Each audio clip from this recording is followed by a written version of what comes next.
अस्सलामुअलैकुम and welcome back to my YouTube channel delicious food with Azra. I hope कि आप सब खैरियत से होंगे और मेरी तरफ से तमाम फ्रेंड्स को बहुत बहुत ईद मुबारक। और आज मैं आपके साथ शेयर कर रही हूँ स्पेशल खीर की रेसिपी। आइए तो बनाना स्टार्ट करते हैं। बिस्मिल्लाहिर्रहमानिर्रहीम। यहाँ पर चावल लिए हैं मैंने 3 प्याली, और ये नॉर्मल साइज़ की प्याली है जो कि हर घर में मौजूद होती हैं। और यहाँ पर मैंने चावल को अच्छे से वॉश करके तकरीबन 3 से 4 घंटे के लिए भिगो कर रख दिया था, और इसका एक्स्ट्रा जो पानी था वो मैंने निकाल दिया है। अब हम चावल को बॉईल कर लेंगे। यहाँ पे मैंने 2 लीटर पानी लिया है और इसमें मैं चावल ऐड कर दूँगी और फ्लेम मैंने ऑन कर दिया है। चावल ऐड करने के बाद हम इसे अच्छे से चम्मच से चला देंगे और चावल को हमें अच्छे से कुक कर लेना है सॉफ्ट होने तक। मीडियम फ्लेम पर कुक करते हुए मुझे तकरीबन 8 से 10 मिनट हो चुके हैं और पानी भी काफ़ी हद तक ड्राई हो चुका है।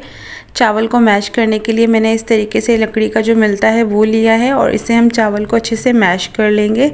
अगर आप चाहें तो आप ग्राइंडर भी कर सकते हैं, लेकिन इस तरह से टेस्ट बहुत ज़बरदस्त आता है। मुझे आधा घंटा हो चुका है मैश करते हुए और आप देख सकते हैं कि मेरे चावल कितने अच्छे तरीके से मैश हो गए हैं।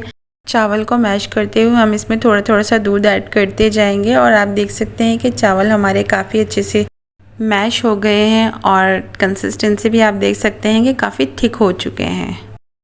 चावल हमारे अच्छे से मैश हो गए हैं और यहाँ पर मैंने 5 kg मिल्क लिया है और इसे मैंने गर्म करने के लिए रख दिया था। यहाँ पर मिल्क बॉयल हो चुका है और अब मैं इसमें 5 kg मिल्क ऐड कर दूँगी और मिल्क ऐड करते टाइम आप इसे अच्छे से चलाते जाएंगे। और यहाँ पर मैंने फ़्रेश मिल्क यूज़ किया है, अगर आप चाहें तो टेट्रा पैक का भी यूज़ कर सकते हैं। इस स्टेज पर मैं इसमें शुगर ऐड कर दूँगी तकरीबन ½ kg के करीब, और आप अपने टेस्ट के अकॉर्डिंग ऐड कर सकते हैं।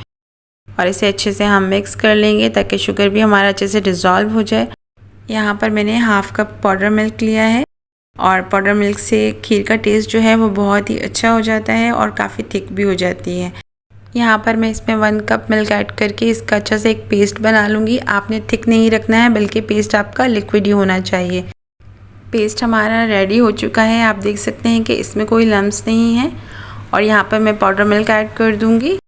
पाउडर मिल्क ऐड करने के बाद आपने इसमें चम्मच मुसलसल चलाते रहना है। और यहाँ पर हमारी खीर को पकते हुए तकरीबन 1 से 1.5 घंटा हो चुका है और मैं 5 से 6 अदद इलायची ऐड कर रही हूँ। यहाँ पर हमें खीर को मीडियम टू लो फ्लेम पर कुक करना है, फ्लेम आपने हाई नहीं करनी है।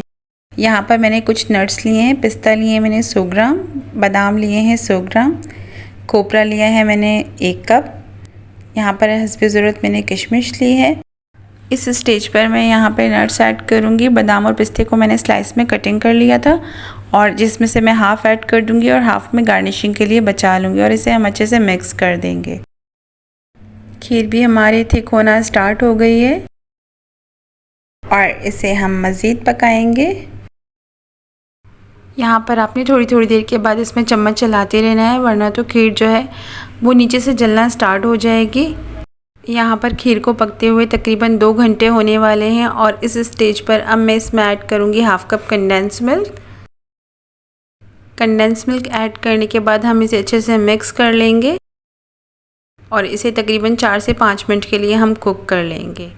और अब मैं इसमें ऐड करूँगी ½ kg खोया और इसे मैंने बारीक बारीक तोड़ लिया है और इसे मैं ऐड कर रही हूँ। खोया ऐड करने के बाद तकरीबन 5 से 10 मिनट के लिए कुक कर लूँगी। यहाँ पर खीर हमारी रेडी हो चुकी है और फ्लेम मैंने ऑफ़ कर दिया है। यहाँ मैंने गार्निशिंग के लिए स्लाइस में कटे हुए बादाम और पिस्ता लिए हैं और अब मैं खीर को डिश आउट कर लेती हूँ।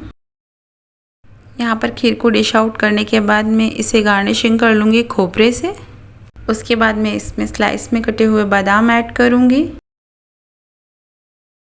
स्लाइस में कटे हुए पिस्ता ऐड करूँगी। नट्स आप अपनी मर्ज़ी के मुताबिक कम या ज़्यादा कर सकते हैं, जिसे आपको पसंद हो। किशमिश ऐड कर रही हूँ और इसी तरीके से मैं तमाम खीर को डिश आउट कर लूँगी। तो यहाँ पे मैंने तमाम खीर को गार्निशिंग कर लिया है डिश आउट करने के बाद, और अब मैं इसे रूम टेम्परेचर पर ठंडा कर लूँगी और उसके बाद मैं इसे फ्रिज में रखकर ठंडा करके सर्व करूँगी। यहाँ पर मैंने खीर को मीडियम टू लो फ्लेम पर कुक किया है ताकि इसका एक अच्छा सा कलर आ जाए। तो इसे तकरीबन मैंने 2.5 से 3 घंटे लगे हैं इसको रेडी करने में। तो ज़बरदस्ती खीर हमारी रेडी हो गई है। आई होप कि आपको रेसिपी अच्छी लगी हो। अगर रेसिपी अच्छी लगी हो तो इसे लाइक करें, शेयर करें और मेरे चैनल को सब्सक्राइब करना ना भूलें। मिलते हैं नेक्स्ट वीडियो में, तब तक के लिए अपना बहुत सारा ख्याल रखें। अल्लाह हाफिज़।